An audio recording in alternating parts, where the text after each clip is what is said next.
쳐요? 네. 테이크 원.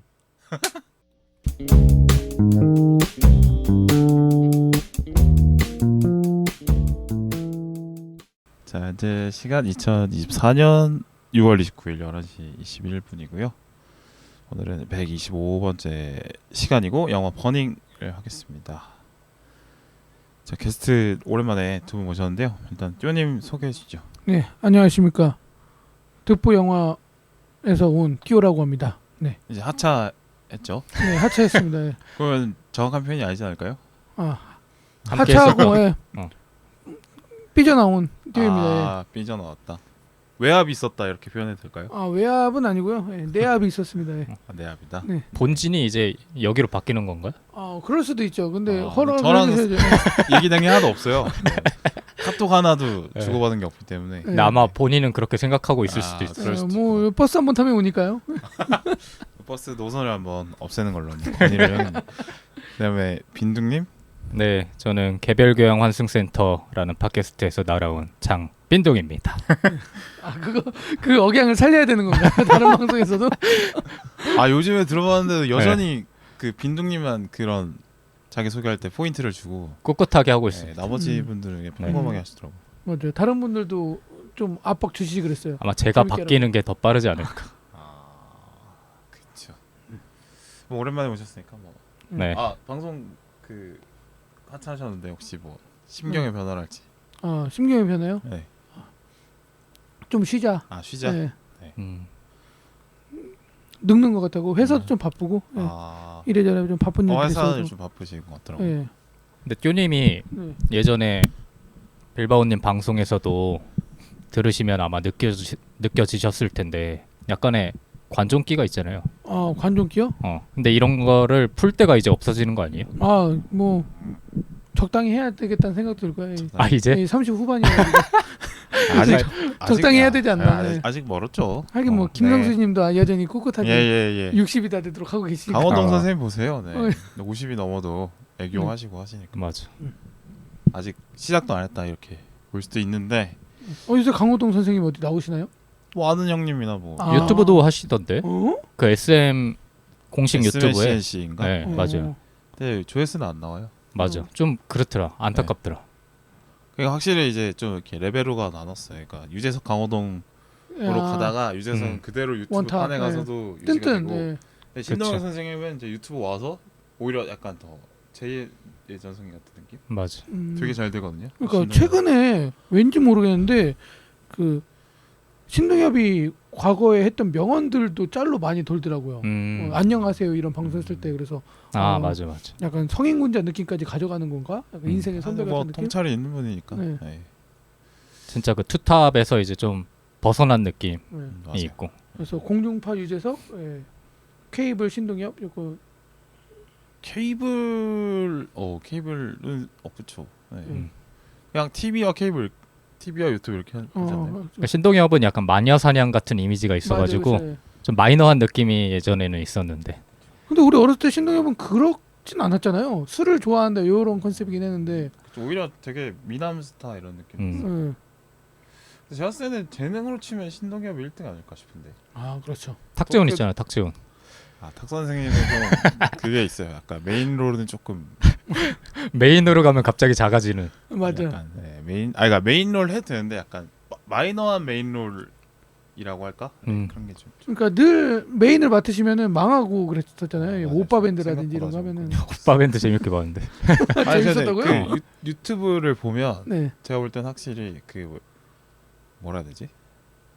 약간 매운맛 네. 이런 것도 좀 수위 높여서 가질 수도 있잖아요. 아, 그렇죠. 근데 신동엽 선생님은 그 정도 수준까지 올라갈 수 있는데, 근데 유재석님은 이제 그 수위를 못 가는 캐릭터인 것 같아서. 그렇죠. 그러니까 이 사람 자체가 그죠. 그런 쪽으로 못 가는. 그죠. 유튜브 할 수 있는데 자기가 안 하는 안 하는 거겠죠. 근데 유튜브를 하는 거 봐도 그냥 소소한 토크 컨텐츠를 하잖아요.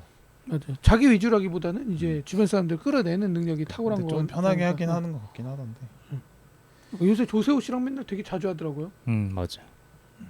저는 조세호가 왜 인기일까를 항상 생각해 보는데. 잘 받아주는 것 같아요. 그렇죠. 그러니까. 탱커. 네. 탱커 역할을 진짜 그쵸. 망가지는 것도 잘하고. 원래 탑탱커는 이제 정준하 선생님이 어, 한창 탑탱커를 날리시다가 아. 무한도전 이후에 그렇죠. 그 진공 상태가 좀 있었는데 탱커계에. 근데 정준하는 약간 탱커면서도 찡얼대. 그게 싫어. 아 맞아요. 그 좀 약간 좀 비호감 탱커의 비호감 느낌이 탱커인데 있어서. 조세호는 거기서 호감이 있다. 아. 제가요? 막 그러면서 받아주잖아요, 그거를. 그렇죠. 정준하 형님 횟집 내셨던데 요새. 그래.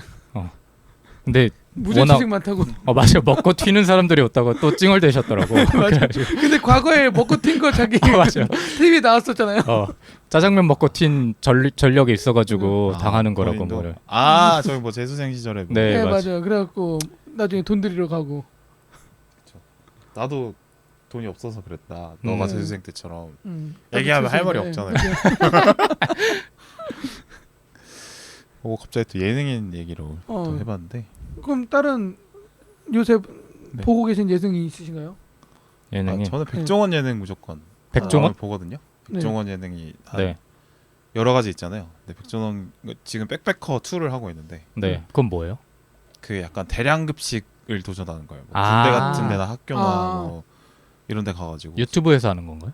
티빙에서 아. 근데 그분은 방송을 몇 개라는 거예요? 백종원 씨? 그렇게 많이는 안 해요. 유튜브에서도 한 3-4개 하시는 것 같던데 뭐 자기 유튜브에서 유튜브 하고. 요새 그거 화제가 됐잖아요. 홍콩 반점, 홍콩 반점. 내몽내산, 맞아. 그거 하고 그 채널에서만 3-4개를 하더라고 방송을. 음.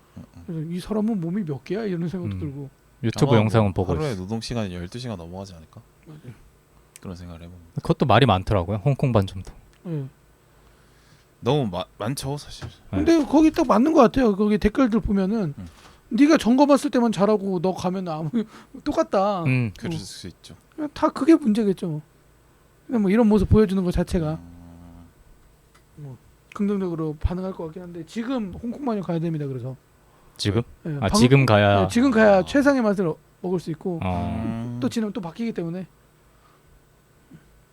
홍콩 한지 뭐 기대하는 바 있으세요? 근데 저는 뭐 딱히. 그 전바점이 너무 심하다고 그러길래. 저도 뭐.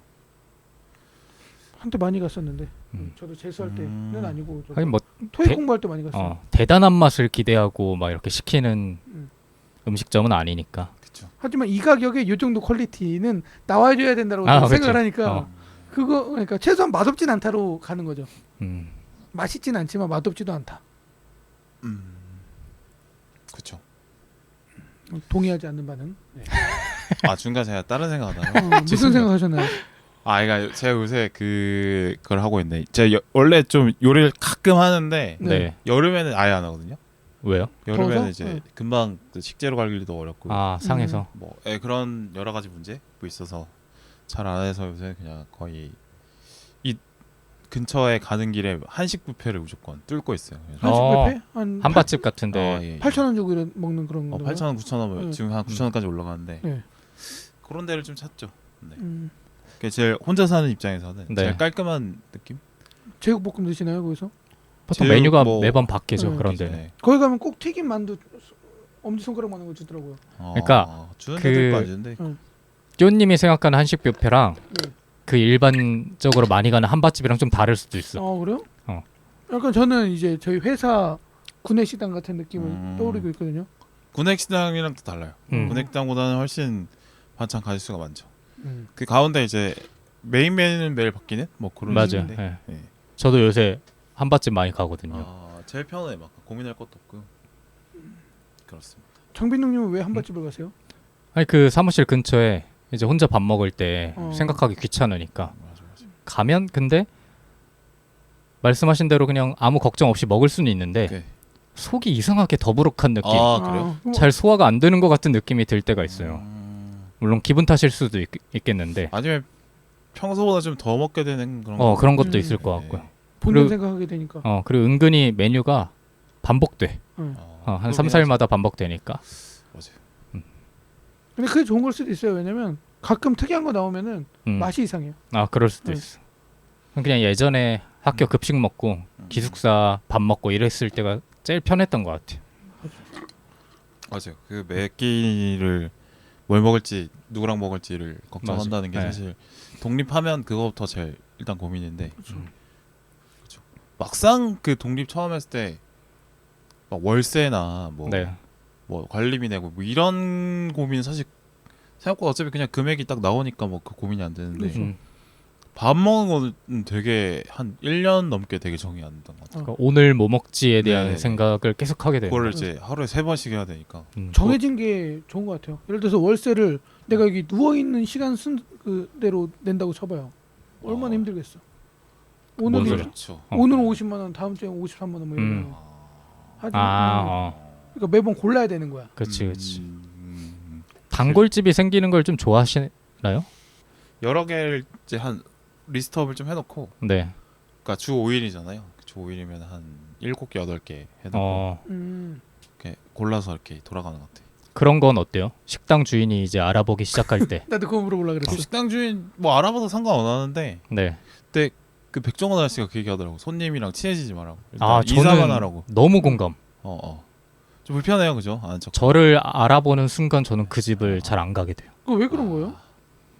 그냥 불편해. 왜? 근데 어차피 매일 보면 알긴 알거든요. 네, 근데 아는 그러니까요. 채를 그냥 안 해주는 거죠. 아는 척을 안 해주면 계속 갈 수 있는데 아는 척 안 해주는데 서비스로 뭐 하나 더 줬어. 서비스를 원하지 않아요. 근데 줄 수도 있잖아요, 갑자기. 어차피 나쁠 거 없죠. 그러니까 아는 척을 안 하고 서비스를 준다. 응. 아, 그건 괜찮죠. 괜찮아요. 근데 예를 들어서 뭐 오늘도 오셨네. 고마워요. 그러니까 이런 식으로 하고 그 서비스를 말도 별로야? 오늘도 오셨네를 듣는 순간 나를 인지하고 있구나가 어. 그러니까 이제 인지하는 판단이 건 되니까. 어쩔 수 없는데 말로 굳이 표현하지 않았으면 좋겠다 이런 거죠. 그러니까 뭔가 소화 안 되는 느낌이 이제 그때부터 드는 거죠. 자주 왔는데 말은 안 하고 얼굴 보자마자 네. 약간 웃어. 또 왔냐는 듯이. 그러니까 그런 게 싫다라는 그런 거 거지. 그거도 싫어? 투명 인간 취급을 해줬으면 좋겠다. 쪼님은 그러면은 식당 선생님이랑 바로 막 친해지고 막 그죠? 스몰토크 엄청 때리고. 그러게 그럼 아니, 전혀 부담스럽지 않은 그랬으면 거구나. 좋겠는데 그런 적이 한 번도 없어요. 없어서? 네. 저는 그래서 음식점을 엄청 오래 가진 않고 자연스럽게 알아보니까 그리고 미용실도 특히 그렇고 매번 미용실 바뀌는. 사람들은 3개월에 한 번씩 가는데 알더라고요. 저번에 이렇게 하셨는데. 머리를 3개월에 한 번 잘라요? 네. 그래요? 네. 보통 한 달에 한 번 자르잖아. 한 달에 한 번 잘라요? 대부분은 그렇게. 전 3달에 한 번 합니다. 머리가 덜 자라시나 본데? 아니. 아니 머리가 그 관리가 쉬우실까 보지. 관리를 하고 다녀요? 전 그냥 머리 감고 그냥 나가가지고. 그냥 보통 지저분해지면 미용실을 가는데 뭐, 그 기간이 보통은 한 달이죠, 남자. 전 그래서 전 제 머리만 지저분하다고 생각을 하거든요. 음. 미용실 자주 가서 그런 거구나. 한 달도 뭐 길다고 갑자기 보는 사람들도 근데- 있을 텐데. 그냥 영화 소개를 하고 싶다는 갑자기 드네요. 오랜만에 와서 그래요, 오랜만에. 3개월 만에 머리 깎는 얘기를. 이 얘기를 왜 한 거야? 알아야 제가 되지? 유도한 건 아니에요. 저는 자연스럽게 이렇게 어. 빈둥님의 그날 좀 듣고 넘어갈 네. 생각이었는데 이거를 던질 때마다 다시 태우님에게 빨려 들어가는 걸 보면 방송을 그만둬서 그래. 이게 본인의 욕망을 풀 때가 이제 사라져서 그래. 근질근질하죠. 안 한 지 한 3주 되셔가지고. 그렇죠. 네. 그렇군요. 그래, 그럴 수 있습니다. 네. 영화 소개 가나요? 예, 뭐 빈둥님이 뭐 자기 얘기 하고 싶은 게 별로 없으시면 매주 하고 계시니까 또. 네, 뭐 근황이랄 게 딱. 그냥 가끔씩 들어가더라고 그 개교환선에. 맞아요. 소소하게 들어갑니다. 요즘 뭐 즐겨 들으시는 음악 있으신가요? 이거는 너무 근황을 위한 질문 같은데. 음악이요? 근황을 위한 근황 같은데. 왜냐면 들어보죠. 근데 오자마자 저희가 막 노래 들었으니까. 마침 요새 OST를 좀 듣는데 네. 뭐 최근에 방송에서 음악 얘기를 해서 그런지 몰라도 오늘 오면서는 퍼스트맨 OST 들으면서 왔습니다. 좋아하신다고 데뷔하셨어요? 말씀하셨어요 네. 방송에서. 맞아요. 그거 들으면 좀 벅차오르는 감정이 들고. 영화 되게 지루했던 걸로만 기억나. 영화는 진짜 호불호가 나뉘는데 저 OST만큼은 정말 좋아하기 때문에 들으면 이제 그죠. 네. 음악 감독이랑 또 아삼역이라. 네, 맞아요. 음악 좋죠. 아무래도 오늘 빌바오님 방송 앞두고 이제 버스를 타는 거니까 약간 전투에 나가듯이 그거 딱 들으면은 텐션이 좀 올라오거든요. 들으면서 왔습니다. 그래 뭐 여러 번 오셨는데 또 그렇게까지. 지금 세 번째시죠? 네. 세 번째죠 오늘. 네. 띠오님이랑 한 번 하고. 띠오님과는 세 번째인가 그렇고 저기 어디지? 저랑 2번 했고. 띠오님이랑 오늘이 두 번째고 그다음에 왈라비님이랑 한 번 했죠. 한 번 네. 했어요. 그래서 오늘 총 세 번째. 영화 얘기 하겠습니다. 오늘 네. 영화는 버닝이고 스티븐 연 요하인 전종서 주연이고 이창동 감독의 작품이죠. 뭐 이거를 굳이 뭐 설명 굳이 할 필요는 없는 것 같아요. 이미 왜냐면 뭐 유명한 작품이고요. 네, 영화 방송 찾아 들으실 정도면 모를 수도 없고 다 웬만하면 보셨을 테니까. 그죠? 근데 이게 5년이나 됐더라고요. 네, 이게 근데 관객이 많이 안 들었었어요. 그래갖고 뭐 이창동 올라고 그러고 막. 아, 그랬었어요. 당시에? 네. 진짜 올라 그랬어요? 올라고 한다기보다 아, 약간 서글픈 와, 정도 그러니까 아닐까요? 올라고 한 게 소문이 나지 않았을 텐데. 왜냐면 이게 그때 나이 이창동 60이 넘으신 분이 이렇게 올리기 쉽지 않을 텐데. 이창동 감독이 이게 흥행이 안 되니까 갑자기 어. 막 도올이 와가지고 추천사 날리고 막. 아, 그래요? 그랬었거든요. 예. 그래요? 도올까지 나와. 도올이 나왔다니까. 그래서 도올이 막 이렇게 뭐 젊은 세대들을 한 게 없다 막 그러면서 막 별로 도움이 안 됐을 것 같은데. 엄청난 그 명작이다. 추천이. 허닝을 봐야 되는데. 그렇죠. 평소에 하시던 성대모사인가요? 예전에 좀 한때 좀 하고 다녔어요. 요새 친구들은 모르겠죠? 아, 도올 그러면 선생? 도올 뭐 하고 다니죠? 네. 또 요새 유튜브 많이 하시죠. 아, 그래요? 네. 오. 또 도올 선생님이 옛날에 유아인이랑 맞아요. 오방 간다 뭐 이런 방송에. 맞아. 있었잖아요. 좀 뭔가 친했어. 했었던 것 좀 같아. 친했어. 맞아. 그렇게 뭐 이어지네. 그러니까 예전에 도월 선생님이 그 TV 강연을 막 엄청 많이 했죠. 매주 하면서 음. 화제였거든요. 막 네. 뭐 너무 보고 싶은 사람이 많아가지고 그 스튜디오 안에 자리가 없어가지고 막 바닥에도 앉아서 뭐 보고 막 이런 느낌으로 막 했었는데. 멘토 붐이 있었죠 한동안. 그쵸. 그때 한번 한 20년 전인가 뭐 그때 한번 쫙 막 붐이 한번 일고 그 다음에 오방 간다로 그쵸. 이제 두 번째로 했었던 거죠. 약간 음. 돌아온 도울 이런 느낌으로. 도울 선생님 재밌죠? 그래요. 약간 주역 이런 얘기 많이 하시길래. 성경 얘기도 많이 하세요. 그래서 마태복음 강의 이런 거 하시고. 그래서 뭐 도월 선생님 정도 되면 뭐 성경 같은 거는 다 쉽겠죠. 그래서 그 사람이 추천을 했는데 뭐 변화가 있었대요? 아니요 망했죠 뭐. 얼마나 들었어요? 이거 관객 수? 한 100만, 찾아볼까요? 200만 됐나? 찾아볼까요? 네. 100만 안 될 것 같은데.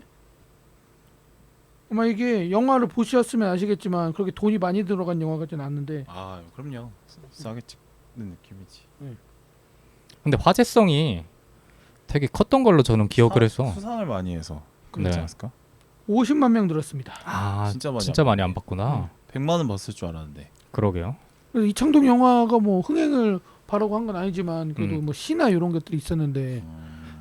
제가 당시에 기억하기로는 그 전종서 캐릭터에 대한 수위가 애초부터 되게 좀 높다고 얘기가 많이 나오기도 했고 맞죠. 캐스팅이 아무래도 신인을 이렇게 좀 파격적으로 유아인이랑 붙인다는 얘기 때문에 많이 좀 이야기가 나왔던 걸로 기억을 하는데 화제성은 꽤 높았던 걸로. 흥행 자체는 생각보다 별로였네요. 그렇죠. 나름 그때 한창 핫했던 유아인과 뭐 시가 20만 명이네요. 근데 황금종 여성 얘기도 있었지 않나요? 그렇죠. 그 버닝 당시? 황금 영상 있었는데 무관으로 끝났던 걸로 기억합니다. 네, 그래요. 뭐 안타깝네요, 참. 네, 안타깝네요. 그래서 지금 6년째 영화를 못 만들고 계시죠. 창동이 아, 형. 그래요. 네. 우리 창동이 형님의 작품은 거의 다 보셨던데 두 분은 네. 좋아하는 작품 하나씩 얘기해 볼까요? 두 개 얘기하셔도 되고. 좀 미량이랑 시를 가장 좋아하고요. 그러니까 영화를 중에? 보게 된 계기가 미량이어가지고 네, 미량을 많이 좋아합니다. 미량이 영화를 보게 된 계기였다고? 예, 맞아요. 이거 2007년인가 나왔는데 네네네. 재수할 때였거든요. 네네. 그때 영화를 막 보기 시작할 때여가지고 미량을 보고 나서 처음으로 인터넷에서 글을 많이 찾아봤던 것 같아요. 이게 뭐지? 또 혹시 오른쪽 가슴에 무슨 일이 있나요? 계속 이렇게 아니, 뭔가 아니. 뭐 있나요? 꼭지를 자꾸 만지시네요. 꼭지가 여기 있어요. 저쪽 위에 저쪽 아래 아니고 계속 만지시길래 그 녹음 시작 때부터 계속 바스락바스락 거리고 예, 지금 제가 좀 어깨가 좀 안 좋아가지고. 그래요? 난 심장이 오른쪽에 있나 이런 생각도 하고. 꼭지 떼지겠어요. 그래요. 네. 근데 띠오님이 좀 신기한 게 네. 제 주변에 영화를 좋아하는 친구들은 대부분은 이제 어릴 때부터 보기 시작하는 친구들이 많았는데 띠오님은 어느 정도 성장한 뒤에부터 보기 시작했잖아요. 고1 때부터 봤습니다. 그게 미량부터 아니요. 시작이 된 거예요? 고1 때 한 달에 한 편씩 그러니까 그죠. 내가 고등학생 됐는데 취미 생활 하나 있어야 되지 않겠어라고 해서 한 달에 한 편씩 보다가 이제 재수를 하게 되면서 일주일에 한 편으로 바뀐 거죠. 그러다가 재수할 때 만났죠. 미량을. 미량을. 그 전에 그냥 재미로 보다가. 근데 뭐 어떤 느낌이었어요? 미량을 다른 영화랑 뭐 많이 달랐었던 거예요? 그냥 보고 나왔는데 뭔가 되게 띵하고 그때는 아트하우스 이런 개념이 없었잖아요. 그렇기 때문에 보고 나서 그냥 이게 뭐지? 뭔데? 그러니까 설명을 할 수 없는데 뭔가 크게 한 대 맞은 느낌이 들었어요. 그런 영화가 있는 게 신기하다. 네. 빌바오님도 네. 그런 영화가 있어요? 머리를 띵 맞은 것 같이 충격을 받은 작품. 뭐 그런 것도 있을 것 같고 아니면은 뀨님은 이제 영화를 보게 만든 계기가 미량이라고 하니까. 그런 작품 많은 것 같은데 좀 기억이 그러니까 저도 그렇거든요. 잘 안 나긴 하는데. 딱 한 작품으로 이렇게 정의가 되는 게 신기해요. 영화라는 거 자체가 참 재밌다 이렇게 느껴지게 한 작품요? 네. 딱히 뭐 기억이 안 나는데. 그냥 가장 약간 영화에 관련한 제 기억 중에 약간 초반기에 있는 게 여러 번 얘기한 것 같은데 달마에 놀자라는 작품이 있어요. 네. 제가 어릴 때 어린이 불교학교 출신이고 그래서 좀 다녔어가지고. 어린이 불교학교가 있어요? 여름에 하는 거 있어요. 아. 성경학교처럼 똑같이 하는 거 있어요. 그래가지고 그런 어떤 절에 대한 선호가 좀 있는데 네. 근데 스님들이 주연인 영화가 나온다고 해서 너무 반갑더라고요. 그래서 근데 그 당시에 제가 살던 동네에서 부산의 서면까지 영화관을 보러 가려면 거기까지 갔어야 되는데 네. 그때 한 1시간 40분 버스를 타고 어. 친구랑 가서 본 기억이 있는데 그 약간 모험처럼 느껴져가지고 즐거웠던 기억. 네. 달마의 영화도 놀자는 재밌잖아요. 요새 봐도 재밌잖아. 그렇죠. 재밌죠. 네. 그러니까 조폭 영화들 중에 그래도 수준급인 네. 메시지가 있는 그런 작품이죠. 물을 채워야 된다고. 밑 빠진 독에 물 채우기 그거 나오잖아. 맞아. 이제 그 명장면 있죠. 김인문 아저씨 맞아. 김훈 할아버지 돌아가셨잖아요. 네. 돌아가셨죠. 네. 그래요. 그럼 뭐 이창동 음. 감독 작품 중에 시가 제일 좋다고요? 미량. 안 들으셨는데? 저 꼭지 얘기만 하시고 안 들으셨는데? 미량. 저는 뜨님 보면 드립질 생각만 나고 아. 그게 주의 깊게 안 듣게 되네요. 죄송해요. 근데 사실 제가 네. 미량을 로 영화를 시작하지 않았다면 시를 더 좋아했을 것 같긴 해요. 네. 시가 더 좀 더 와닿는. 아니 그 느낌이어서. 감상 써주신 거에 시에 대한 얘기도 좀 많았어서 네. 다 읽어보니까 제가 시는 뭐가 왜 좋네요? 시는 되게 비슷한 계열이긴 한데 네네. 보고 나서 술을 마시고 싶다라고 처음으로 생각을 해봤던. 처음이 맞네. 네. 이창동 감독이. 제가 태어나서 제 의지로 그러니까 혼자 술을 마신 적이 한 번도 없거든요. 아 진짜? 아. 근데 왜요? 이 형 왜? 쓰니까. 술을 별로 안 네, 좋아하시는 안 거예요? 좋아해서. 근데 이 시를 보고서 술을 한잔 하고 싶다라고 생각을 했습니다. 그 어떤 감정인 거예요? 그러니까 저도 술을 안 즐기긴 하는데 그 술을 찾게 만드는 그 뭐 지점이 뭐야? 씁쓸함이었다고 할까요? 담배도 안 태우시죠? 네. 근데 금욕적으로 살고 계시네. 뭐가 있을 수도 있죠. 네, 다른 걸로 뒤에서. 해소하고 있습니다. 아직 경찰에 잡히지 않았을 뿐인가요? 네, 맞습니다. 젖꼭지를 만진다든지. 네, 아, 빠르게 만지고. 네. 예. 또 뭐 여러 가지 또 방법이 있나 봐요. 네. 네. 또. 그렇죠. 빈동님은요? 저도 두 작품을 좋아하긴 하는데 네.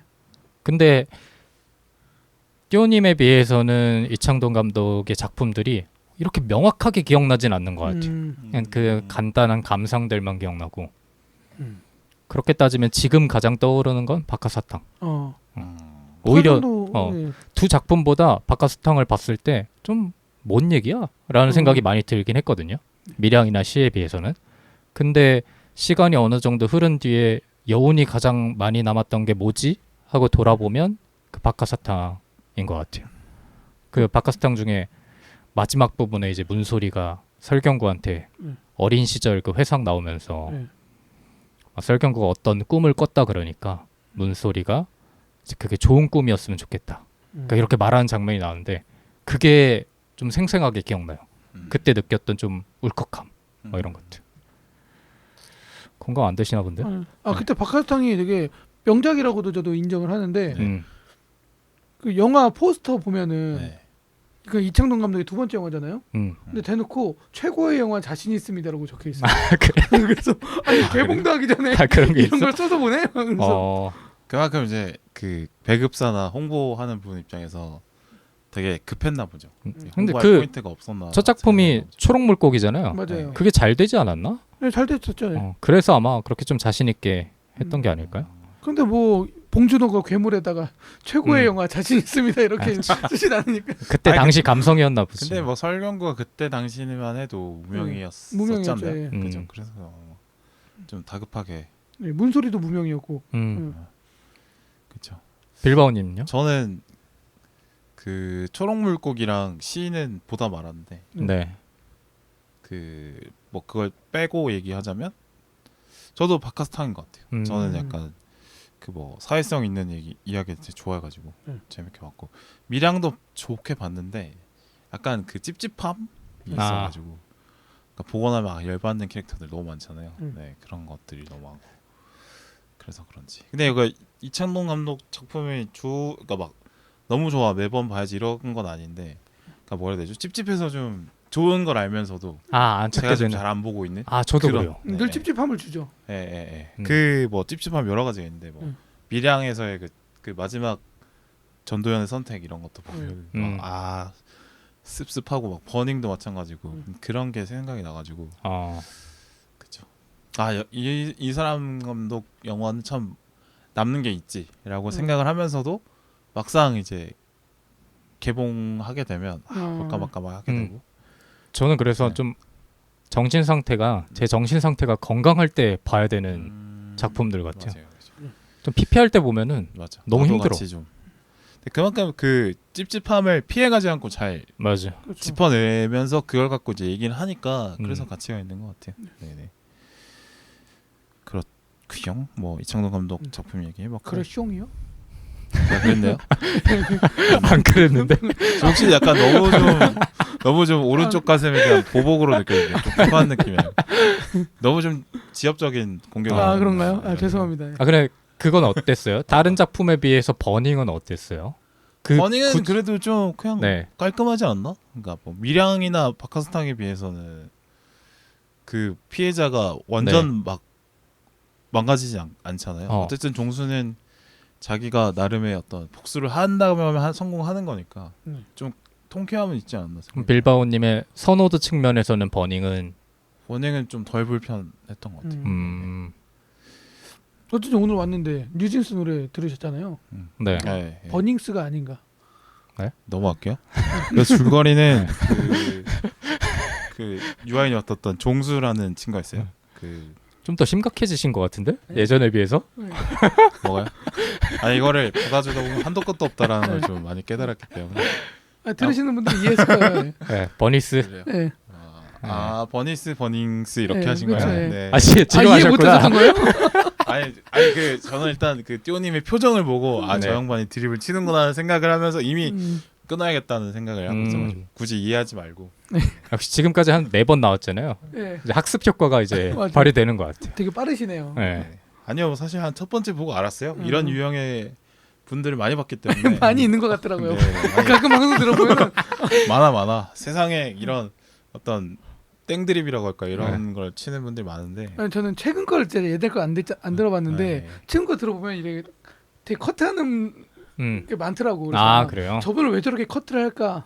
과거사가 있겠구나. 그러니까 예전에는 제가 진행이라는 걸 처음 할 때는 네. 뭔가 이걸 받아서 자연스럽게 이제 다음 카트로 넘어가는 어떤 진행이 좋다라고 생각했는데 이런 분들은 사실 그런 게 의미가 없다. 나의 어떤 노고를 알아줄 생각도 별로 없고 어차피 자기 하고 싶은 말 하는 그런 쪽이다라는 생각이 들면서 그냥 넘어가면 되지. 뭐 어차피 인생사 모든 것이 완벽하고 부드러운 게 없는데 그렇죠. 사실 덜그락덜그락 되면서 돌아가는 게 인생 아니겠습니까? 그러면서 그렇죠. 그렇게 너무 이렇게 막 부드럽게 어떻게 자연스럽게 이렇게 얘기 다 들어주고 이렇게 다 들어주면서 이제 끝이 날겠지 싶을 때 나름 좀 끌어가지고 다음 카트로 넘어가고 이런 것들이 잘 무의미하다 이런 생각을 좀 하면서 그래서 툭툭 끊어보기로 했어요. 네, 그런 분들이 모이면 거울 효과가 일어나서 좀 부정적으로 서로를 바라보나요? 아니면 더 신나나요? 경쟁 모드가 펼쳐져요. 약간 워보이들이죠.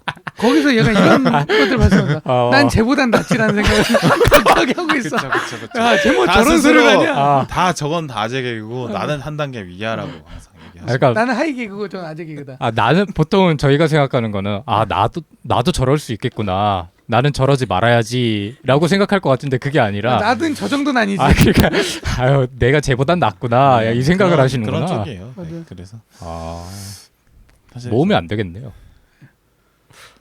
아니 모아놓으면 나름 약간 그런 거 네. 있잖아요. 약간 개싸움이 재밌는 그런 느낌. 오히려 조용해져. 네네. 경기하느라 조용해져. 오히려 또 모아놓으면 그런 경우도 있어요. 네. 나는 좀 퀄리티 관리를 좀 해야겠다 이러면서 조금 이제 좀 보고 들어가는 경우가 생기는 긍정적으로 분들도 작용할 있고. 수도 네. 있고요. 그렇습니다. 어. 어디까 또 이게 또 명령을 잊어버렸는데 줄거리 하려고 그랬죠? 네. 네. 그래서 그 파주가 고향인 종수라는 청년이 있는데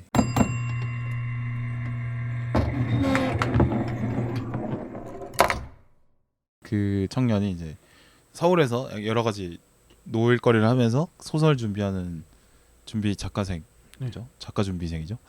이러고 있다가 갑자기 어린 시절 동네 친구였던 해미를 우연하게 만나고 또 해미를 통해서 또 벤을 만나면서 벌어진 일을 다루고 있습니다. 뭐 이 정도? 뭐 어차피 영화도 많이들 보셨을 테니까. 네. 맞아요. 그다음에 전반적으로 약간 그런 알듯말듯한 어떤 궁금함을 좀 계속 남기는 그런 영화라고 볼 수 있겠죠. 그래요. 뭐 어떻게 보셨나요? 저부터 하나요? 네. 네. 사실 저 처음 봤을 때 뭔 소리야 이 생각부터 했었어요. 그 개봉 당시 네, 아니면 개봉 당시에. 네. 왜냐면 솔직히 종수의 정신 상태가 이해가 잘 안 됐고 그러다가 이제 온라인에서 어느 글을 보고서 그 계급 차에 대한 걸 좀 더 생각을 해봤어요. 왜냐면 여기서 미스터리가 진짜 많잖아요. 네. 근데 그거를 끝까지 해결 안 해줘서 무슨 소리지라고 우왕좌왕했었던 기억이 좀 있습니다. 그래서 한 두세 번 봤던 것 같아요. 그냥 그때. 관객 스스로 해석하게 냅둔 장면들이 꽤 있는 것 같아요. 네. 그래서 저는 보고 나서 관객이 해석을 하기보다는 네. 해석 못하게끔 만든 영화지 않을까. 그러니까 어차피 우리의 삶이 해답을 내릴 수 있는 게 없다. 모든 주변에 있는 것들이 미스테리고 그런 것들을 표현한 게 아닌가라는 생각을 했어요. 그럼 미스테리 속으로 헤매는 그 유아인의 모습 답을 찾으려고 하는데 자꾸 답은 없고 뭐 꼭 모든 문제에 답을 찾고 넘어갈 시간도 없을 뿐더러 그렇죠. 네. 인생 살다 보면 그냥 별 중요한 문제 아니면 넘기는 게 답일 수도 있죠. 그렇죠. 네네.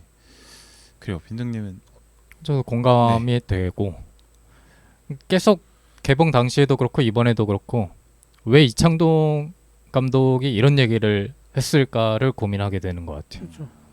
사실 작품을 만들 때 나이가 한 65?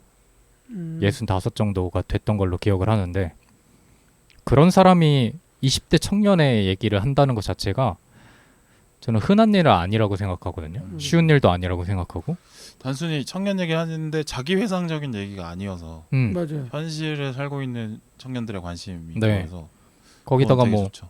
인터뷰 같은 거에서도 계속 뭐 청년들에 대한 위로를 얘기하고 싶었다. 뭐 이런 얘기를 하는데 개봉 당시에 봤을 때 영화관에서 봤을 때는 이게 왜 청년들에 대한 위로지? 맞아요. 라는 생각을 많이 했던 것 같아요. 그런 글들도 많았어요. 이게 무슨 청년에 대한 얘기냐. 근데 이번에 다시 보고 생각이 든 거는 아까 띠오님이 말씀하신 거랑 좀 이어지는 부분인데 진짜 그냥 청년들이 겪는 미스테리에 혹은 수수께끼 같은 일들에 답이 없다라는 거를 얘기해주고 싶었던 게 아닐까라는 생각도 들었어요. 계속 답을 찾고 싶어 하는데 야 알고 보면 내가 지금까지 살아보니까 거기엔 답이 없을 수도 있어. 그러니까 너무 힘들어하지 않아도 돼를 말하고 싶었던 게 아닐까라는 생각이 좀 간접적으로 들어서 만에 하나 진짜 이창동 감독이 이 영화를 통해서 말하고 싶었던 게 있었다면 그런 위로가 아닐까라는 생각이 들면서 나름의 위로를 받았던 것 같아요. 근데 당시에는 뭔 소리야? 약간 이런 식으로 하고 좀 짜증내면서 나왔던 기억이 있는데 영화관을 5년이 지나서 저도 저 나름대로 5년이라는 시간을 뭐 후퇴하진 않았을 거 아닙니까? 좀 앞으로 좀 나와서 그런지 성숙해져서 그런지 몰라도 조금은 이해할 수 있었던 시간이 아니었나. 그래요. 저는 뭐 첫 번째 봤을 때 약간 심야로 네. 봤었더라고요.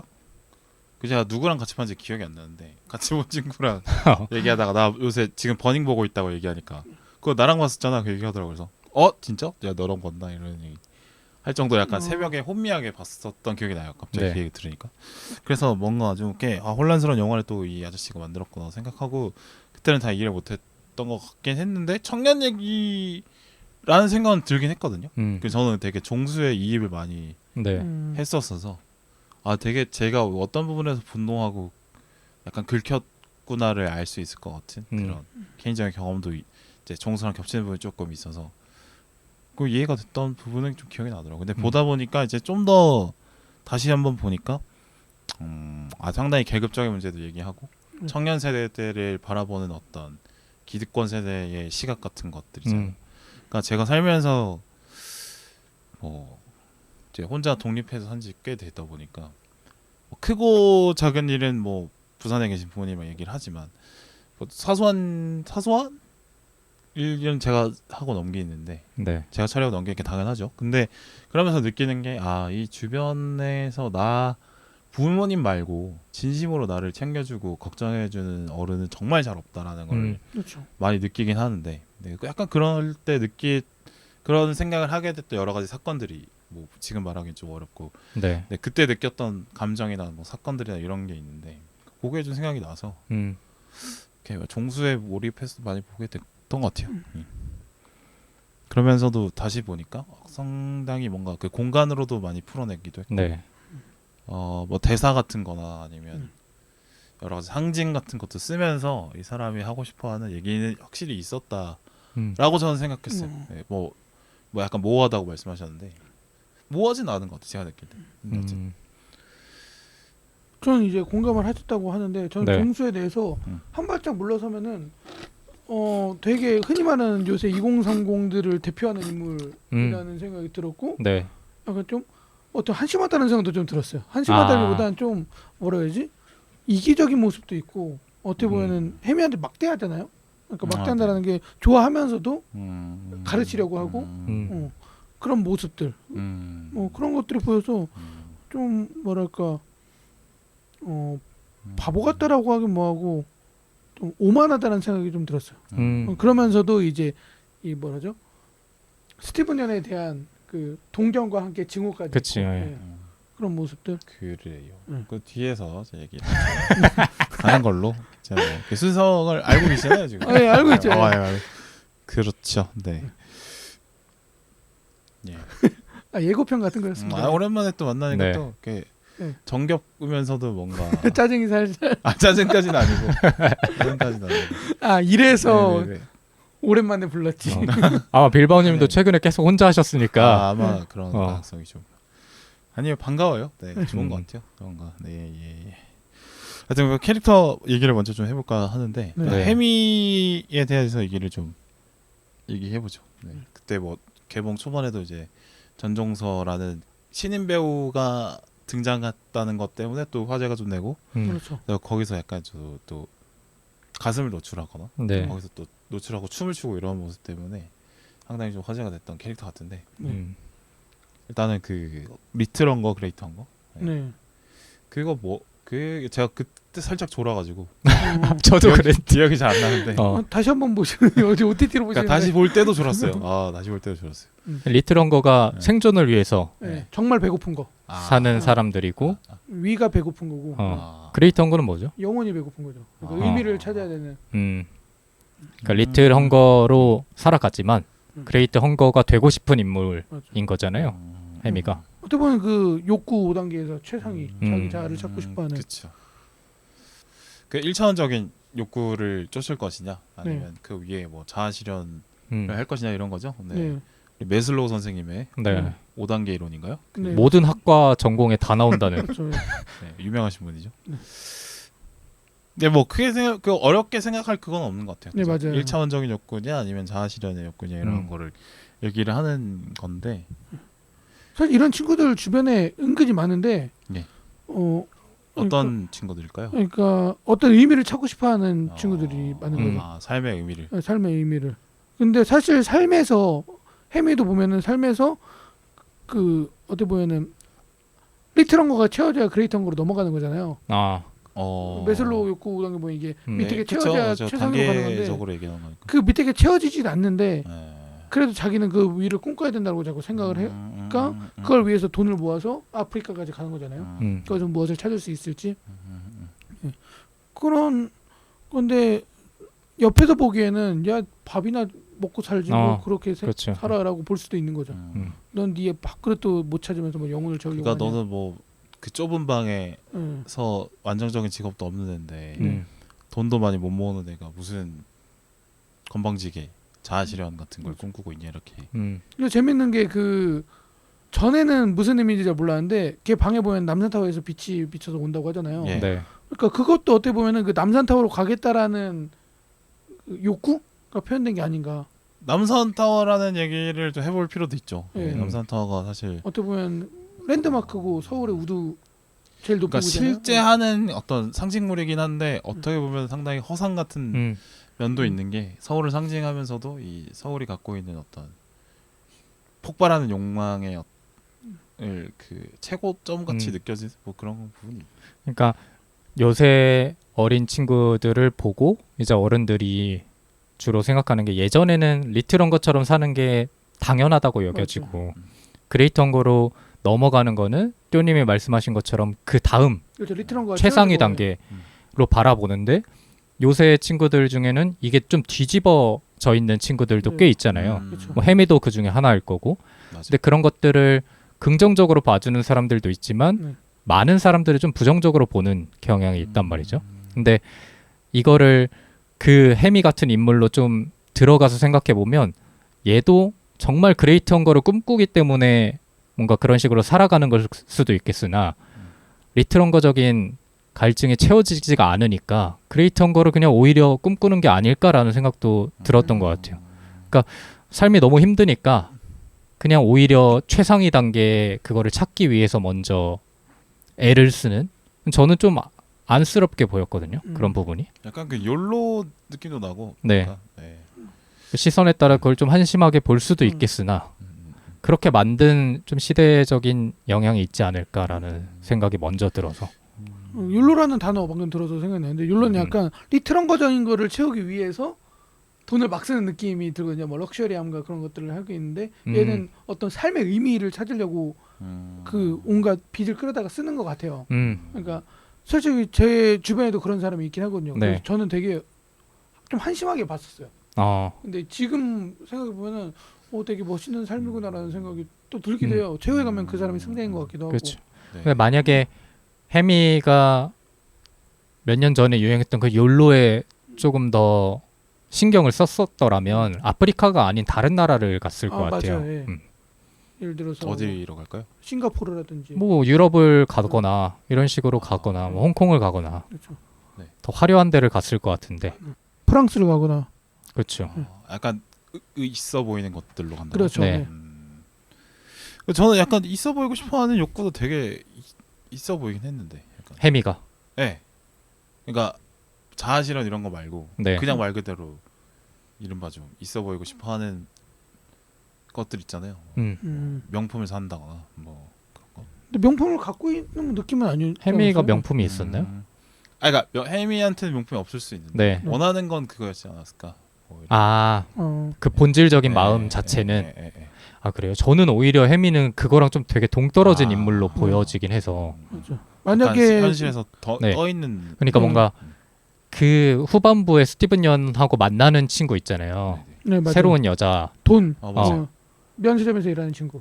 그렇죠. 그 사람은 딱 봐도 그 벤한테 잘 보이고 싶어가지고 뭐 약속이 늦은 걸 되게 먼저 엄청 맞아요. 먼저 사과를 한다거나 아니면 약속이 늦어서 그냥 가겠다고 하는 벤한테 아무 말도 못 한다거나 이런 모습이 되게 의적인 저자세로 나오니까. 측면이 있었는데 해미는 상대적으로 계층이 달라 보이는 벤을 보고도 주눅 들어 보이는 느낌이 맞아요. 든다거나 아니면 좀 아래로 이렇게 기어간다는 느낌이 전혀 들지가 않아서 오히려 그런 거와는 되게 동떨어진 인물이구나라는 판단이 들었었긴 그쵸, 하는데 약간 내가 여기 사람들은 그러니까 이른바 벤 친구들 네. 한테 내가 좀 먹힌다라고 생각하면 준중 뜬다고 생각하면 자기 얘기를 그렇게 대놓고 안 할 텐데 그렇죠. 그렇죠. 자기 얘기를 당당하게 하고 그죠?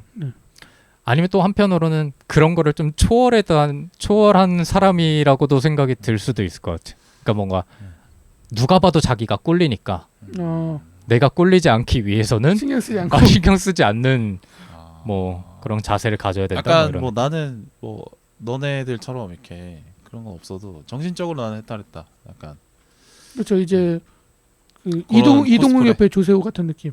에? 얼굴로 못 비비니까 말로 비비겠다. 좀 외모는 안 되니까.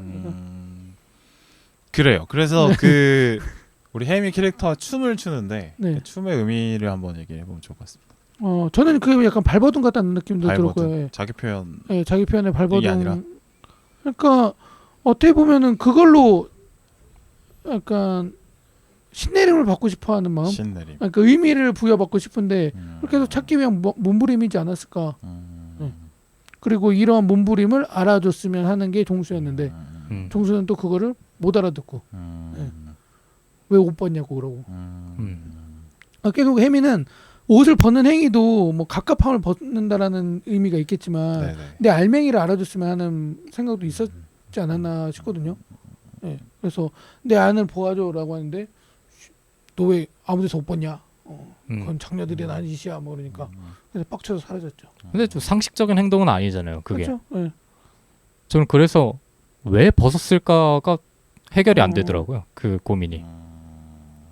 그거 현실을 답답해하는 친구, 그러니까 자기가 갖고 있는 현실이 답답해하는 친구지 않았나. 그런 표현이지 않았을까 싶어요. 그리고 그 노을을 바라보면서 네. 네. 나 노을처럼 저렇게 사라졌으면 좋겠다라고 생각하고 막 하다가 그러면서 춤을 추는 거잖아요. 그렇죠. 그래서 그런 것 같아요. 그러니까 나는 어차피 삶에 대한 그런 집착이 없다. 그러니까 남들 앞에서 옷을 벗어도 부끄럽지 않다. 나는 어차피 삶에 집착하지 않는 사람이니까. 약간 그런 의미. 네. 근데 그걸 좀 남들에게 보여주고 싶어하는 그런 게 있을 것 같아. 예. 공감을 좀 바랬던 것 같아요. 적어도 종수한테는. 그럼 종수랑 있을 때만 하면 되잖아. 네? 벤 앞에서는 왜 벗은 거야? 벤은 굳이 신경 쓰는 대상이 아니었던 것 같아. 혜미한테. 예. 그래서 그래서 벤도 혜미를 재밌어 했던 것 같고 얘는 날 신경 안 쓰네. 기존에 만나왔던 여자랑 완전히 다른 거죠. 그래서 주변에 저를 그래서 이상하게 좋아하는 사람들이 있어요. 얘 뭐하는 새끼지? 그러면서. 띠오님을? 예. 갑자기? 죄송합니다. 매력 있죠. 약간 이렇게 좀 네. 난해해 보일 수 있는 모습들을 오히려 더 흥미로워하는 사람들이 주변에 있다라는 얘기죠. 그렇죠. 너무 신경을 안 쓰는. 빌바오님도 그중에 맞아. 어떤 그러지 않아요? 약간 뭘요? 좀 어른들이 좋아하지 않으세요? 아니 네. 제 말은 띠오님을 빌바오님이 그렇게 바라보는 게 아니냐. 그래요? 지금 뭐 하는 놈이지? 아니 그냥 뭐 특이하다 이런 생각은 하긴 하죠. 네. 그냥 근데 그게 뭐 워낙, 싫거나 이러지 네, 않아요. 워낙 특이한 사람들 많이 보셔가지고. 저는요. 뭐 그렇긴 한데 뭐 그렇게 많이 본 건 아닌 것 같은데 뭐. 그러니까 띠오님 말씀이 그건 것 같아요. 근데 띠오님 제가 봤을 때 그렇게 특이한 사람 아니에요. 네, 맞아요. 제가 볼 때는 이렇게- 아직까진 그렇게 특이한 모습이 나오지 않았을 수도 있어요. 더 다른 모습이 있네요. 근데 약간 띠오님의 특이한 모습을 봤을 때 대부분의 사람들은 좀 당황하거나 아니면 부정적으로 생각할 수도 있잖아요. 근데 네네. 그런 사람들이 있는 반면 맞아. 얘 좀 봐라. 지나칠 만큼 좋아하는 사람들이 주변에 맞아. 있다 이거죠. 그러니까 그 사람도 보면 특이해. 그러니까 약간- 띠오님 광팬들이 또 있나요? 갑자기 덕후가 돼가지고 그 광팬들이 익숙이군요. 이게 혼자 하는 말이면 그럴 리가라고 생각하는데 저는 주변에서 몇 번 목격을 한 적이 있거든요. 광팬들이 있다라는 거. 그래서 저도 가끔 신기할 때가 있어요. 아무튼 벤도 혜미를 그렇게 본 것 같아요. 얘 내 앞에서 증거가 안 되네. 네네네. 재밌다. 근데 그렇게 봤을 수 있을 것 같아요. 오모시로이. 뭐죠? 최근에 하이큐 보셔가지고. 근데 확실한 거는 그 후반부에 만났던 여성과는 혜미를 좀 다르게 바라봤을 것 같아. 네. 그렇군요.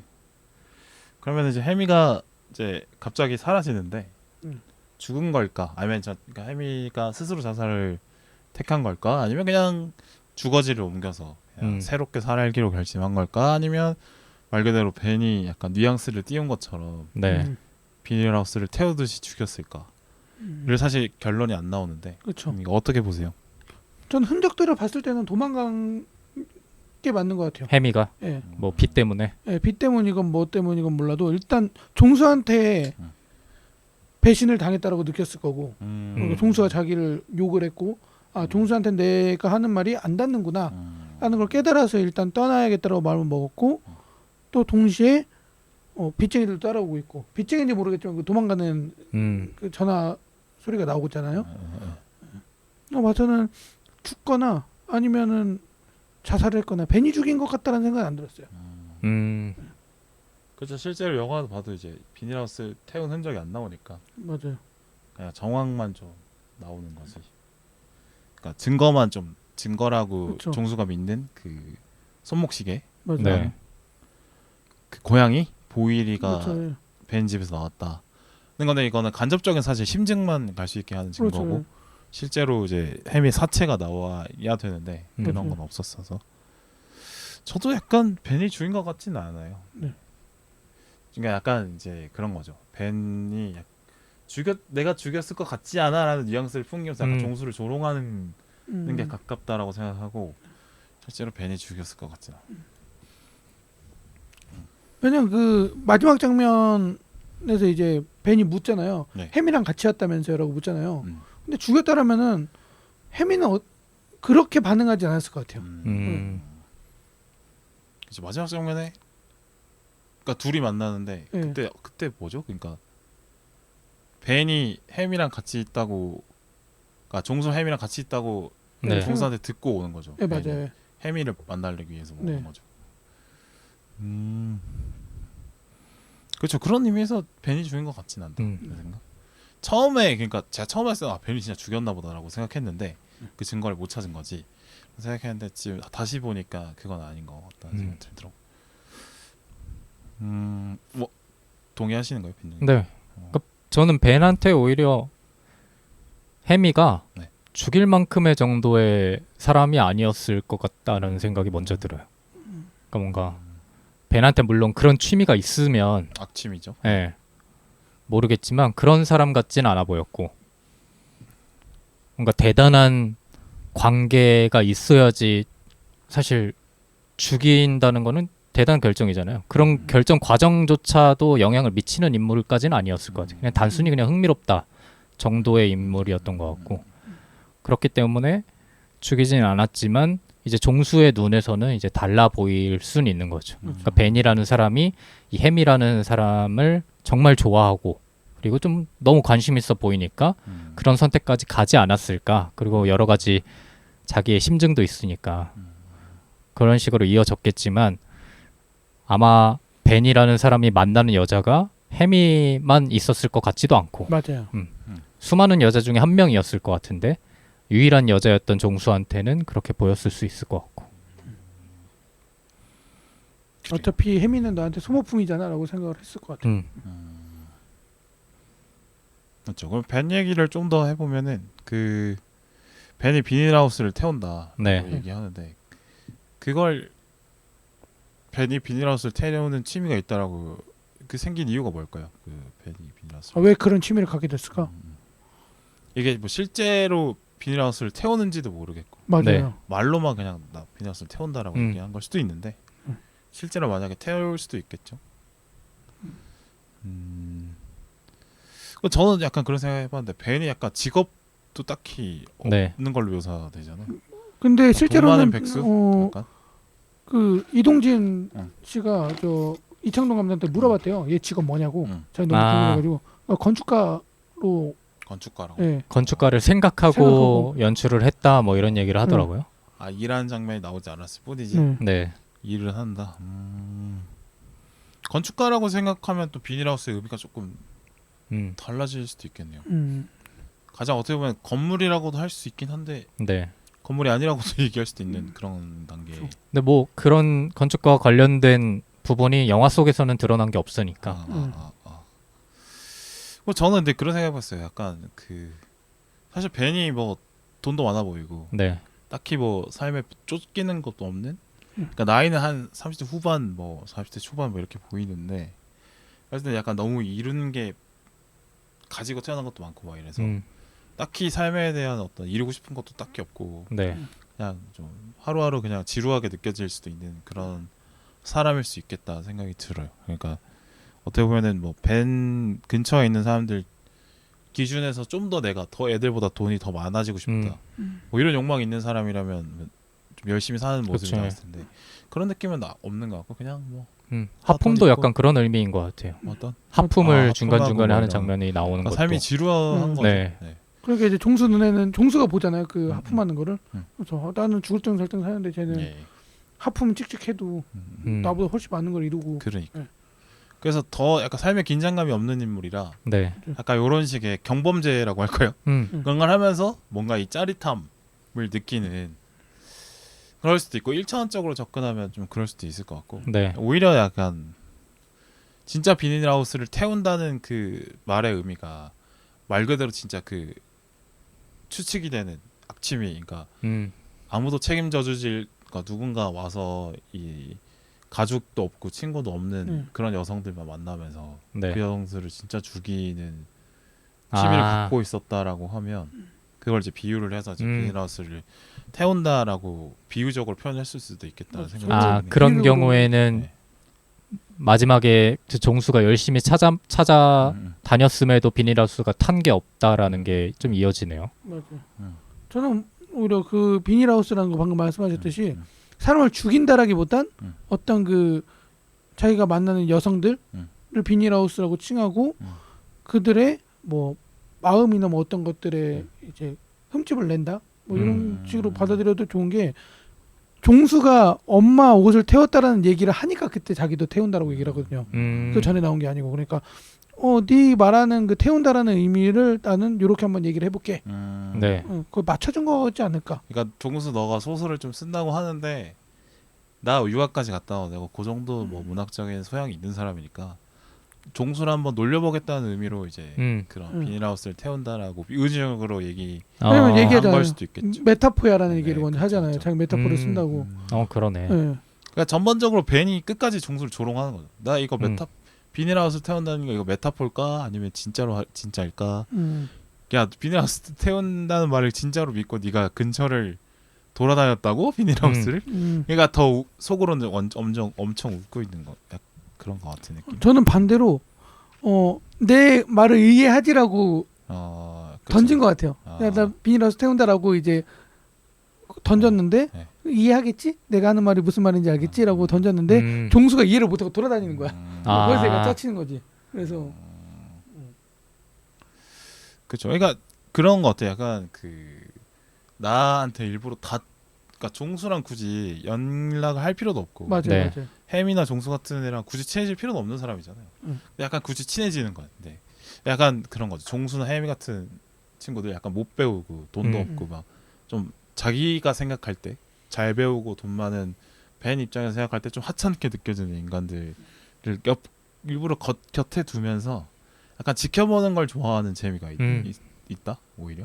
그리고 스스로의 약간 자존감을 채우든지 아니면 우월감을 채우든지. 저는 반대로 여태까지 만나온 하찮은 존재들과 다르게 의미를 찾는 인간 두 명이란 말이에요. 그러니까 혜미는 의미를 계속 찾는다고 하고 있고 종수도 소설을 쓴다고 하고 있고 그러니까 얘네는 좀 다르겠는데 하고 이제 보지 않았나. 내가 아는 하층민들과 다르게 아둥바둥 안 사네. 뭔가 뭘 하려고 하네. 의미를 찾네. 저도 돈도 그 없는데? 부분에 조금 더 가까웠던 것 같아요. 그러니까 단순한 조롱이라기보다는 좀 긍정적인 호기심이랄까. 그러니까 저는 되게 영화를 보면서 잘 이해가 되지 않았던 장면들이 누가 봐도 종수가 따라오는 걸 아는 상황일 맞아요. 것 같고 무조건 티가 나죠. 네, 심지어 그 언덕 위에서는 어떻게 해결됐는지도 안 나오잖아요. 그러니까 종수가 언덕 위에서 저 멀리를 바라보는 벤 바로 뒤까지 왔는데 그렇죠. 사실 거기서 종수가 뒤로 내려가면 그 발소리가 다 들리는 상황이고 그렇죠. 그런 상황에서 그냥 다음 컷으로 넘어가 버리는. 그 저수지를 네. 그러니까 뭔가 정말 이악 물고 모른 척하는 게 아니면 모를 수가 없는 상황들인데. 그러니까 저는 일부러 모른 척 하고 네. 종수가 계속 따라다니게 만들잖아요. 그렇죠, 예. 왜냐면 그 종수의 차도 카체이싱 할 때도 그렇죠. 사라졌다 등장하잖아요. 그러니까 딱 종수의 분노와 오해를 풀어줄 생각이 없는 거예요. 네네. 둘 중에 하나잖아요. 그 종수가 하는 꼴이 재밌는 거죠. 팬 입장에서. 정말 눈치가 없는 사람이거나 아니면 진짜 그 상황을 티는 안 내지만 즐기고 있는 사람이거나 근데 아마 후자에 조금 더 가까웠고 그게 아마 종수의 행동과 결정을 계속 주변에서 보고 싶어가지고 하는 선택이 아니었을까라는 생각이 들어서. 근데 그 벤이 그래서 종수한테 죽은 이유가 저는 네. 조롱한 거를 깨달았기 때문에라고 생각했거든요. 종수가 종수가 나를 조롱하고 있구나를 벤이 느껴서. 여태까지 날 조롱한 거구나 네. 라는 걸 깨닫고 열받아서 죽였다라고 생각을 했는데 그래요. 저는 그렇게 봤는데 종수는 왜 벤을 죽였다고 생각하세요? 저는 그 벤을 이길 수 있는 유일한 방법이라고 생각을 했어요. 저도 비슷해요. 물리적인 공격 말고는. 예. 다른 것은 이길 수 있는 방법이었고 어쨌든 해미를 죽였다고 생각을 하니까 그렇죠. 예. 얘가 내 모든 거를 다 가지고 노는데 내가 그러면 너를 이길 방법은 너를 죽이는 거야. 그렇죠. 뭐 해미 핑계를 대긴 하는데 종수가 네. 죽일 때 저는 핑계라고 생각이 들고 해미는 어차피 제가 봤을 때 종수한테 종수가 특별히 좋아하는 것도 아니라고 생각해요. 좋아한다고 약간 그냥 어떻게 보면 성력을 부리고 싶은 대상일 수는 있어도 네. 절대 채비를 좋아했다라는 느낌은 아닌 것 같고 그냥 어떻게 보면 집착하는 이런 느낌. 어쨌든 초반에 자기가 잠자리를 같이 한 사람인데 네. 이 사람의 관심사가 다른 데로 벤한테 옮겨가는 걸 보고 그냥 소유욕이었던 것 같아요 저는. 그러니까 종수가 자존감이 낮은 인간으로 네. 표현이 되는데 아마 자기한테 관심을 표현한 이성이 처음이어서 오히려 더 맞아요. 집착을 했었던 거죠. 네. 사실 그 첫 배드씬에서도 네. 종수가 처음 섹스를 해보는 게 아닌가라는 느낌이 많이 들었거든요. 그 어색한 아. 느낌을 주죠. 네. 그러니까 뭐 보통은 이제 콘돔을 착용하는 게 자연스럽거나 아니면 자연스럽게 끼거나 근데 둘 다 아니어서 이제 해미가 중간에 콘돔을 꺼내고 도와주는 장면이 나오니까. 예, 그리고 그것보다 그 네. 유아인의 얼굴을 그때 보여주는데 되게 어색한 느낌이 들어요. 보통 뭐 이제 섹스를 한다고 하면 약간 즐기거나 기분 좋아야 되는데 이게 뭐지? 이게 뭐지? 하는 그래? 생각이 나는 되게 그냥 처음 만난 자리에서 뭐 어릴 때 친했던 사람이긴 하지만 그래서 그냥 첫 잠자리니까 그럴 수 있다고 봤는데. 침대에 올라간 순간부터는 달라지죠. 아 근데 어떤 관계든 첫 네. 잠자리는 좀 설레긴 하죠. 네. 근데 그러니까 하긴 설레는 표정이 아니었고 아, 이게 뭐지라는 표정으로 전 느껴졌거든요. 서툰 표정이긴. 설렘보다는 약간 당황에 네. 가까웠다. 그래 어쨌든 그래. 그러니까 벤이 굳이 죽을 만한 잘못은 안 했다고 보시는 거죠, 다들? 그렇죠. 그래요. 뭐 죽어야만 하는 벌이 있을까? 뭐 싶기도 하고요. 그러니까 근데- 해미를 죽였다는 모르겠는데. 그 장면이 궁금했어요. 마지막에 벤이 칼에 찔리고 좀 이상한 미소 같은 거를 좀 띠면서 네. 종수를 끌어안잖아요. 그거는 왜 그쵸, 그랬을까요?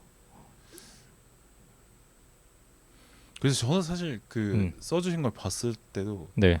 큰 의미가 별로 아, 없더라고요. 그래요? 거든요. 벤이 어. 웃었나 싶기도 하고. 왜냐면 어쨌든 칼에 찔리면 이제 여러 번 찔렸으니까 몸에 힘이 빠지면서 이제 약간 안기듯이 그렇죠, 그렇죠. 되었을 것 어. 같다라고 생각했지 뭐 특별하게 이제 저는 아까 빌바오님이 해주신 얘기 중에 얘가 삶의 재미가 없어서 네. 되게 지루해서 드디어 날 죽여줬구나라는 느낌. 뭐 그런 측면일 수도 있고 해방이구나. 그냥 되게 극적인 사건이 자기한테 일어난 거잖아요. 그러니까 물론 처음에는 아프고 이러니까 이렇게 밀어냈겠지만 그냥 그 상황을 그래 뭐 차라리 이렇게 되는구나 하고 그냥 초연하게 받아들인 느낌이 들어서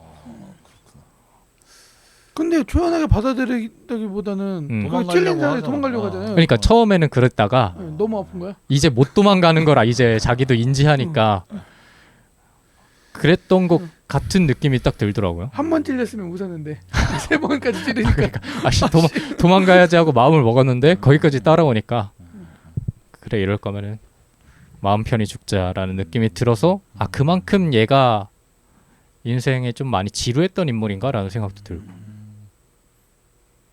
그래서 아무리 근데 삶이 지루한 사람이라도 어, 내가 만약에 자살하면 자살하지 네. 누가 날 죽여서 삶을 끝내는 거는 되게 기뻐하진 않을 것 같아요. 네. 그래요. 그러니까 종수가 벤에게 긁힌 이유, 그러니까 긁혀서, 그러니까 요새 쓰는 뭐 극 이렇게 하는 네. 요새 유행어더라고요. 네. 이른바 긁혀서 저는 벤을 죽였다고 생각했는데, 그러니까 조롱당했다라고 얘기를 많이 하잖아요. 그러니까 종수가 그만큼 그 뭐랄까 벤처럼 살고 싶어하는 욕망이 되게 컸었더라고 저는 생각을 했어요. 네. 근데 의외로 근데 안 그런 척하면서 살죠. 자기는 돈을 쫓지 않고 소설을 쓰는 사람. 아 맞아요. 전 그게 유아인 캐스팅과 되게 맞물린다고 생각을 해요. 그렇죠. 그러니까 되게 고상한 척하지만 그 속에 있는 욕망을 벤이 읽고 조롱을 했기 때문에 네. 열받아서 해미를 핑계대서 죽인 거 아닐까 생각을 해봤어요. 근데 벤이 이제 약간 그런 건 있죠. 일부러 종수를 좀 열받게 일부러 좀 갖고 논 듯한 느낌을 준 거는 맞다고 생각해요. 이게 좀 그 근원적인 마음 자체는 저나 뭐 빌바오님이랑 비슷하다고 생각하는데 그 결정적인 계기를 해석하는 데 있어서 좀 갈리는 것 같아요. 저는 약간 긁혔다고 보기보다는 그래서 사람을 죽였다라기보다는 아까 띠오님이 말씀하신 것처럼 되게 이 사람을 이겨보고 싶거나 아니면 가까이 가고 싶은데 지금까지는 명분이 없었다가 이 햄이라는 명분이 생기니까 아 내가 얘를 이기기 위해서는 사실 이 방법밖에 없구나를 깨달았지 않았을까? 라는 생각이 들어서 그죠. 사실 그 죽일 것까지는 진짜 없었는데 근데 저는 근데 종수를 이해하기 위해서는 그 아버지를 또 이해해야 한다고 생각하는데 보면은 그 종수 아버지가 사실 되게 고집센 인물로 나오고 그렇죠. 그러니까 뭐 딱히 연기를 하는 부분은 없지만 이제 주변 사람들의 평가에 의하면 상당히 고집 세고 타협 잘 안 하고 자기 주관을 밀어붙이는 그런 스타일인데 자존심이 강하다고. 캐스팅 잘한 것 같아요. 네, 그 사람의 딱 이미지잖아. 그 당시에 이제 그 투쟁했던 사람이니까. 그래서 말을 안 해도 느껴졌던 것 같아. 그 이미지가. 그 결기 같은 게 좀 느껴지긴 하더라고요. 근데 그러니까 종수가 아버지를 싫어하는 것 같이 보이지만 좋아했던 것 같아. 그러니까 삶의 롤모델로 생각했던 것 같은 느낌이에요. 그러니까 그 종수 아버지가 이용석이죠. 그러니까 보면 이제 문성근의 표현에 의하면 너 중동에서 돈을 많이 벌어왔는데 그 돈으로 내가 강남 아파트를 사라 그랬는데 굳이 그 돈 안 하고 뭐 자기 축산업으로 뭘 해보겠다고 하다가 망해가지고 지금 저렇게 된 거 아니냐고 이렇게 삶을 요약해서 얘기해 주는데 아마 용석이라는 인물이 약간 그런 것 같아요. 그러니까 대세가 있잖아요. 강남이라는 대세가 있는데 강남에 집을 사서 돈을 버는 어떤 대한민국에서 투영되는 대세의 방식이 있는데 그런 걸 좀 거부하는 스타일들 있잖아요. 그렇죠. 약간 풀뿌리 민주주의라고 해야 되나? 하여튼 풀뿌리 그러니까 대세면 싫은 거예요. 일단 대세면 딱 싫어. 저도 약간 그런 생각이 있어가지고 약간 다수가 다 원하고 좋다고 말하는 길이면 따져 보지도 않고 일단 싫어 이런 방골 기질 같은 게 있는 거예요. 그죠. 방골 기질이라고 표현할 수 있죠. 약간 저도 약간 그런 측면이 좀 있어서 이해가 되는 부분이 있는데 근데 보면은 종수가 아버지에 대해서 아버지는 부정적인 모습만 보여주고 엄마랑도 헤어지고 막 혼자 자랐고 이런데도 아버지에 대해서 그렇게 부정적인 막 욕을 하거나 그러진 않고 아버지가 원한다 다 해줘요 또. 그리고 되게 좋아해. 재판도 다 참석해서 들어주고 막 한단 말이에요. 그런 거 봤을 때는 이제 종수는 아버지를 좋아했던 것 같고 아버지처럼 살아야지 라고 생각했던 것 같아요. 그래서 사실은 요즘 시대에 사실 소설 쓴다고 하면 쟤는 돈에 관심 없나 보다 뭐 이렇게 평가 듣기 싫은데 약간 아버지의 삶의 방향대로 따라해서 소설을 쓰겠다라고 생각하는 건 아닐까 생각이 드는데 이제 그러니까 종수 입장에서는 벤 같은 인물이 종수의 아버지 용서이가 중동에서 벌어온 돈을 강남에서 집을 샀다면 종수도 벤처럼 잘할 수도 있었잖아요. 그럴 가능성이 있는 인물이죠. 근데 벤이라는 인물은 또 강남에서 쭉 자란 인물이니까 그러니까 벤의 존재는 종수와 종수 아버지의 삶을 실패라고 규정 지어주게 해석하게 만드는 인물일 수도 있겠다는 생각이 들어요. 거기서 이제 긁혔다라고 저는 생각해요. 아버지와 나를 부정하게 만드는 아버지와 나의 선택을 거기서 좀 더 그래서 분노가 더 차오르지 않았을까 생각. 거기다가 이제 나의 문학을 가지고 또 이렇게 약간 비치면서 이제 조롱을 하니까 거기서 이제 확 터지지 않았을까 생각을 해봤어요. 그냥 뭐 캐릭터 얘기 정도 할까요? 네. 그리고 이제 공간 얘기를 좀 집중적으로 생각을 해봤었는데 공간에 대한 대비가 확실하게 나오는 영화에서 대놓고 글자를 보여주는 것 같아요. 반포라는 글자도 대놓고 보여주고 그렇죠. 파주라는 단어도 하고 음. 뭐랄까 실제로 있는 공간들이고 보통은 다 있죠. 슈퍼가 나와도 슈퍼 간판까지 바꿔주면서 네네. 그 언급을 피하려고 하는데 여기서는 네. 그거를 되게 명확하게 보여주더라고요. 주소명도 다 가상으로 바꾸고 이렇게 음. 하거든요. 그렇죠. 안 뭐, 바꾸고 그대로. 안남시라든지 뭐 이런 거 하는데 여기서는 그런 거 안 하잖아요. 누가 봐도 안성과 뭐 저기 안양과 성남 어떻게 네. 섞은 것 같다 뭐 이런 네. 느낌인데. 그렇죠. 근데 파주를 일부러 드러내고 선해마을도 일부러 드러냈다는 그렇죠. 거죠. 그래서 감독의 의도가 있다라고 생각을 했어요. 그렇죠. 그 북한이랑 가깝다라는 것들도 어떻게 보면 되게 의미가 있다라고 본 게 북한 방송이 계속 들리잖아요. 네. 그러니까 사실 그 파주에 사는 사람들은 우리가 흔히 말하는 못 사는 북한에 있는 주민들과 별 차이가 없는 사람들인 거죠. 뭐 그렇게까지라기보다는 이제 그냥 그 위험한 동네 돈 없으니까 위험한 동네 사는 사람으로 이제 설해마을 사는 사람 입장에서는 그렇게 볼 수도 있겠다는 생각. 제가 근데 그 파주 거기 제가 갔다 왔다고 말씀드렸잖아요. 네.